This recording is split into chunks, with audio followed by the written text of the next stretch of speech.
पिछले कई साल से देश के कई विद्वान जो भारत में लोकतंत्र की चिंता करते हैं वो कह रहे थे कि अमृतकाल में तानाशाही को वाया लोकतंत्र स्थापित किया जा रहा है। तो बहुत सारे लोगों को ये बात समझ में नहीं आई कि डिक्टेटरशिप वाया डेमोक्रेसी ये फार्मूला क्या है। यदि आप उनमें से एक हैं तो देख लीजिए, महाराष्ट्र से बड़ा जोरदार उदाहरण आया है। जी हाँ, यहाँ एक भी वोट पड़ा नहीं, यानी वोटिंग हुई भी नहीं और भाजपा का गठबंधन 68 सीटें जीत गया।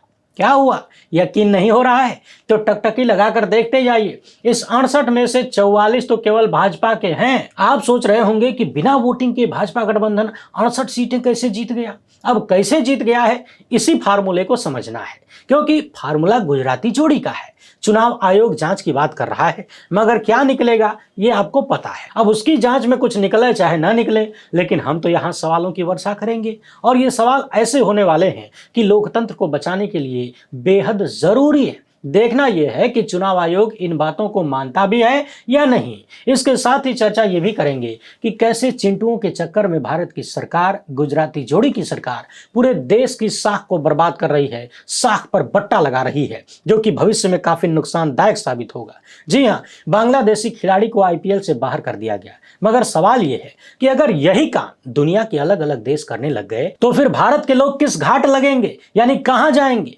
उधर पिछले दिनों जिन नफरती चिंटुओं ने पूरी दुनिया में भारत की नाक कटवाया था ना, उनका ऐसा जोरदार स्वागत और सम्मान किया जा रहा है मानो वो पहलगाम का बदला लेकर आ गए और चीन से हमारी जमीन वापस लेकर आ गए। इसी बीच चुनाव से ठीक पहले असम के सरकार ने पत्रकारों को ललचाने के लिए कथित रूप से मोबाइल गिफ्ट किया था और कुछ पत्रकारों ने मोबाइल घुमा के भाजपाई सरकार के मुंह पे मार दिया है। इन सभी मामलों पर एकदम तगड़ी वाली चर्चा करेंगे, मगर उससे पहले आप सभी से एक छोटी सी अपील है। पहली बार है तो चैनल को सब्सक्राइब करके घंटी बजा दीजिए। कानना से हर एक वीडियो को लाइक और शेयर करना आपकी जिम्मेदारी है। इसके अलावा आपको मालूम है कि हम किसी धन्ना सेठ या राजनीतिक दल के दम पर नहीं चलते, तभी खुलकर उन मुद्दों पर बात हो पाती है जिन्हें छुपाने के लिए गोदी मीडिया को पैदा किया गया है। हमारा काम पसंद आता हो तो इस QR कोड या फिर मोबाइल नंबर का प्रयोग करते हुए जो भी हो सके आर्थिक सहयोग भेजने का प्रयास जरूर करें। बहुत बहुत धन्यवाद। तो आइए सबसे पहले सबसे महत्वपूर्ण मुद्दे पर बात करते हैं। अपनी स्क्रीन पर इस खबर को देखिए। महाराष्ट्र में नगर निगम के चुनाव होने वाले हैं, मगर चुनाव होने से पहले, एक भी वोट पड़ने से पहले ही भाजपा गठबंधन 68 सीटें जीत गया। जी हां, बीजेपी और शिवसेना को 66 सीटें मिली हैं, वहीं अजीत पवार की एनसीपी को 2 वार्डों में जीत मिली है। गठबंधन को लेकर इधर उधर हो सकता है, मगर समझिए कि सब मिले हुए हैं। जी दरअसल हुआ यह है कि पहले सभी पार्टियों के उम्मीदवारों ने नामांकन किया, फिर शुक्रवार को जब नामांकन पत्र वापस लेने का आखिरी दिन था, तब बहुत सारे अन्य दलों और गठबंधन के उम्मीदवारों ने अपना नामांकन वापस ले लिया। यानी वहां पर इकलौता कैंडिडेट बचा बीजेपी और उसके सहयोगी दलों का, और बिना चुनाव हुए ये लोग चुनाव जीत गए, यानी निर्विरोध जीत गए। यानी जनता ने वोट नहीं दिया फिर भी चुनाव जीत गए। पहले आंकड़े सुन लीजिए, कहानी सुन लीजिए, इसके बाद इस बीमारी से बचाव का परमानेंट रास्ता भी ढूंढने का प्रयास करेंगे। हालांकि रास्ता पहले से है, लेकिन न जाने उस पर चर्चा क्यों नहीं होती, चुनाव आयोग उस रास्ते को क्यों नहीं देखता और उस पर काम क्यों नहीं होता।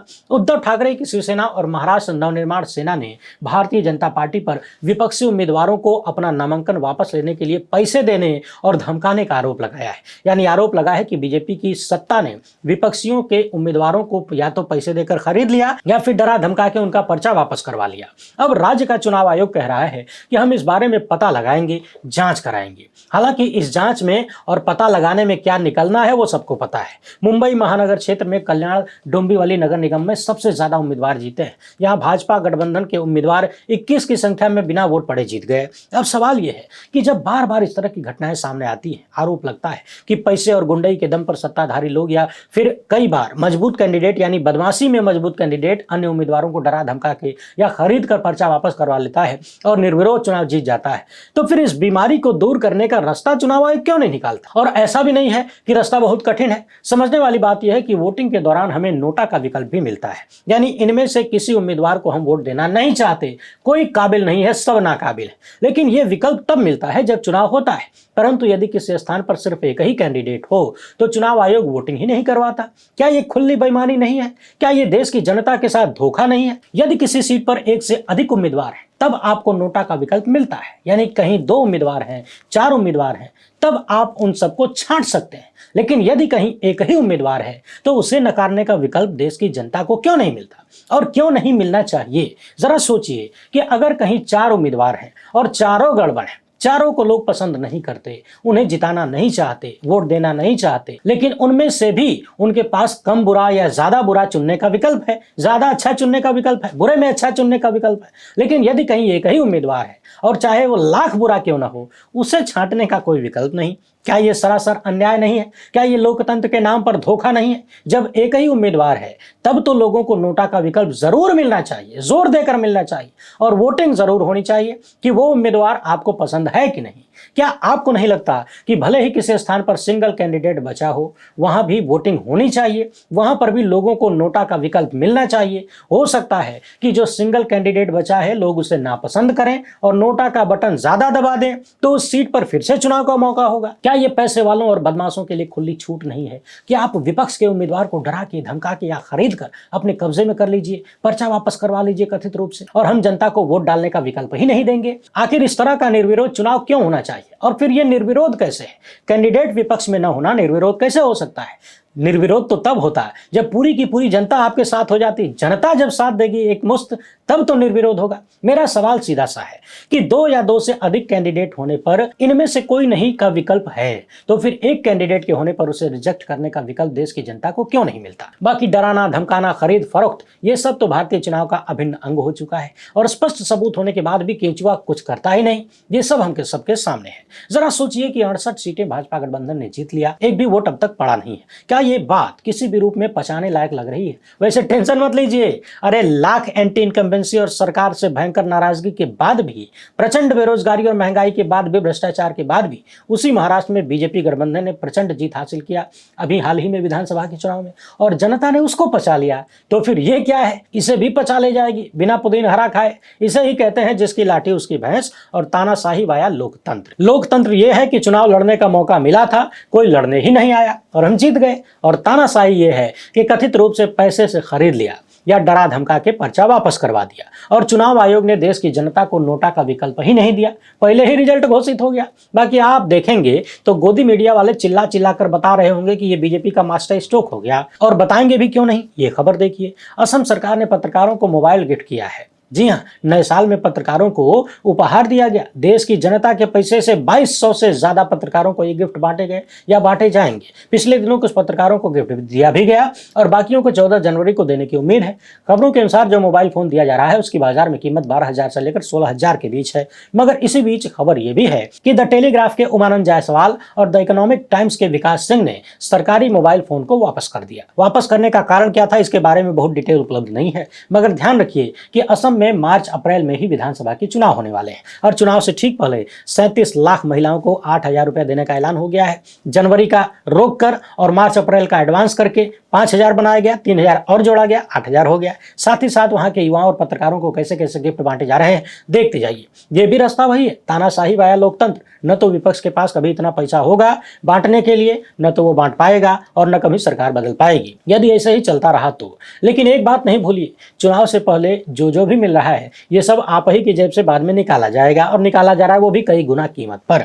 अब इस खबर पर नजर दौड़ाइए। पिछले दिनों हमने आपको दिखाया था कि कैसे भाजपा समर्थक तमाम कथावाचक बांग्लादेश के खिलाड़ी को शाहरुख खान की टीम में लिए जाने का विरोध कर रहे थे। शाहरुख खान को लगातार धमकियां दी जा रही थी। अब बीसीसीआई ने निर्देश दिया कि कोलकाता नाइट राइडर्स बांग्लादेश के खिलाड़ी मुस्तफिजुर रहमान को टीम से बाहर कर दे, और इस निर्देश के बाद शाहरुख खान की टीम ने बांग्लादेशी खिलाड़ी को बाहर कर दिया। इतना सुनकर आपको लग रहा होगा कि चिंटू टाइप के बाबा जीत गए, मगर ध्यान रखिए, नफरती चिंटू इसमें अपनी जीत देख सकते हैं, परंतु ये भारत की हार है, ये 140 करोड़ देशवासियों की हार है, ये हिंदुस्तान की साख की हार है। कैसे है वो भी समझिए, क्योंकि यदि इतना ही छोटा दिल बाकी के देशों ने भी दिखाना शुरू कर दिया ना, तो हमारे लेने के देने पड़ जाएंगे। ये तमाम नफरती चिंटू कह रहे हैं कि बांग्लादेश में हिंदुओं का कत्लेआम हो रहा है, अल्पसंख्यकों पर अत्याचार हो रहा है, और हम यहाँ बैठ के खिलाड़ी को अपने देश में खेलने के लिए बुला रहे हैं, उसको पैसा दे रहे हैं। वो अलग बात है कि बांग्लादेश के पूर्व प्रधानमंत्री को मोदी सत्ता ने अपने देश में पनाह दे रखा है, करोड़ों रुपए उनके ऊपर खर्च हो रहा है, आप ही का खर्च हो रहा है। वहां ये चिंटू मुंह नहीं खोल सकते। लेकिन जरा सोचिए, जिस आधार पर चिंटुओं की बात बीसीसीआई बीसीसीआई ने माना है, यदि इसी आधार पर दुनिया भर के ईसाई देश और इस्लामिक देश भारत से संबंध खत्म करने लगे, भारतीयों को अपने यहां से भगाने लगे, तो क्या होगा? क्या चिंटू टाइप के बाबा लाखों करोड़ों भारतीयों को विदेश से वापस बुलाकर अपने आश्रम में रख पाएंगे? उनको पाल पोस पाएंगे? नौकरी दे पाएंगे? देश भर में लगातार अल्पसंख्यक निशाने पर है। कहीं मुसलमानों की लिंचिंग हो रही है, कहीं ईसाइयों की। अभी हाल ही में हमने देखा दिखाया कि किस तरीके से क्रिसमस डे के आसपास बहुत सारे चर्चों पर हमले हुए। जहां जहां क्रिसमस सेलिब्रेशन हो रहा था, बहुत सारी जगहों पर चिंटुओं ने जाकर हमला किया, तोड़फोड़ किया। ईसा मसीह के स्टैचू को तोड़ने के तमाम वीडियो सोशल मीडिया पर वायरल हुए।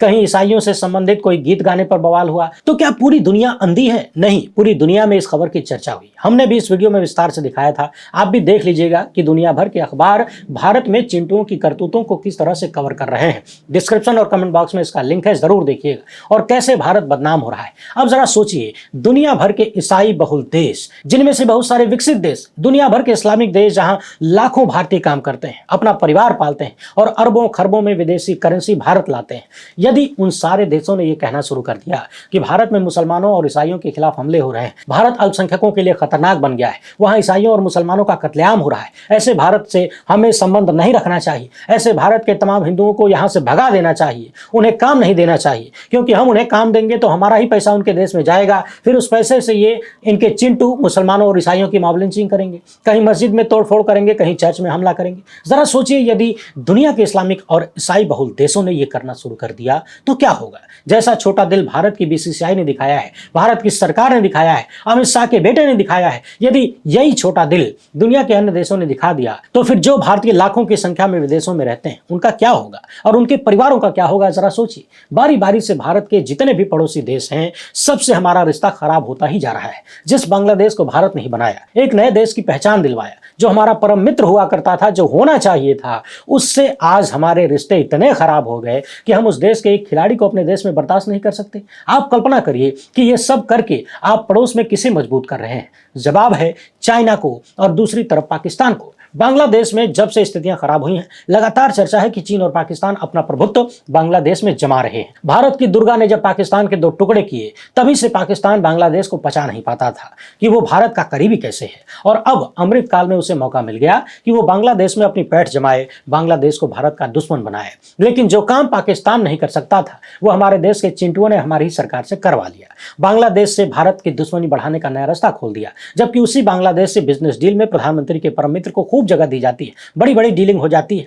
वरिष्ठ पत्रकार सुहासिनी हैदर लिख रही हैं कि एक के बाद एक पड़ोसी देशों के साथ सरकार सोशल मीडिया अभियान को अपनी कूटनीति पर हावी होने दे रही है और भारतीय सॉफ्ट पावर को नष्ट कर रही है। विदेश मंत्री जयशंकर ढाका जा सकते हैं, प्रधानमंत्री मोदी बांग्लादेश के नेता से मुलाकात कर सकते हैं, लेकिन एक बांग्लादेशी क्रिकेटर भारतीयों के साथ आईपीएल नहीं खेल सकता। जरा सोचिए, हाल ही में हमारे विदेश मंत्री ढाका गए थे और वहां पाकिस्तान के एक नेता से कथित रूप से खुद जाकर फुदक के हाथ मिलाते हैं, और हमारे प्रधानमंत्री भी बांग्लादेश के नेता से मिल सकते हैं और बांग्लादेश की पूर्व प्रधानमंत्री भारत में शरण ले सकती है। ये सब कुछ हो सकता है, लेकिन वहां का एक क्रिकेटर भारत में आईपीएल नहीं खेल सकता। क्या ये दो पड़ोसी देशों के बीच नफरत बढ़ाने का कृत्य नहीं है? और वो भी चिंटुओं के दबाव में सरकार फैसले ले रही है, बिना भविष्य के बारे में सोचे। यानी सरकार की कूटनीति चिंटुओं के आगे ध्वस्त हो चुकी है। एक नमूना ये भी देखिए, हाल ही में छत्तीसगढ़ के रायपुर में क्रिसमस के दौरान जिन लोगों ने तोड़फोड़ किया था, उन्हें जमानत मिल गई और जमानत पर बाहर आने के बाद बजरंग दल ने उनकी आरती उतारी। तस्वीरों में इन लोगों के माथे पर पगड़ी देख लीजिए, फूलमाला देख लीजिए। ऐसा लग रहा है मानो चीन ने जो भारत की जमीन कब्जाया था कथित रूप से, उसको ये लोग वापस लेके आए हैं। बड़ी शान से फोटो खिंचवा रहे हैं।